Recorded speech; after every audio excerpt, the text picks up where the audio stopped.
मला म्हणते पिंकी ताई की म्हणे तुझ्या आता इकडे सगळीकडे तुझी बदनामी करते, तू केलंय जे नाही केलं ते सगळं सांगते म्हणली आत्तापर्यंत घरी. म्हणजे कुठे इकडे वाकडला म्हणे तुझ्या सगळ्या मैत्रिणींना सांगते की तू कसली घाणेरडी, एखाद्याच्या घराचं वाटोळ करते. माझ्या म्हणजे शशांकसोबत पण कधी लॉयल नव्हतीस तू, असं तसं म्हणे तू फालतू आहे, तू घाणेरडी आहे. आणि घाण शिव्या द्यायला लागली, पप्पांना काही पण बोलायला लागली, मम्मीला काही पण बोलायला लागली. नुसतं अगं लय गं काय सांगू तुला. मग अशी पप्पा आणि मम्मी बसले होते म्हणून मला काही बोलता आलं नाही नीट तुझ्याशी.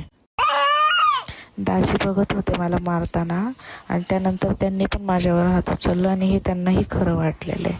त्यामुळे मी ठरवलं की मी डिवोर्स देणार आहे त्या माणसाला. आणि मी सांगितले पप्पांना पण. पप्पा म्हणले आपण करू ह्याच्यावर विचार म्हणून आपण ते आल्यावर. माझा नवरा, मला एवढं शॉक वाटतंय, एवढं आश्चर्य वाटतंय की माझा नवराच माझा कधी नाही झाला.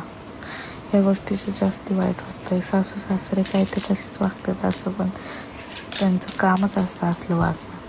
पण ज्याच्यामुळे मी त्या घरात गेले ना, लई चुकलं आहे माझं. मी सगळ्यांना विरोध करून लग्न केलं ना, तिथंच चूक झाली माझी.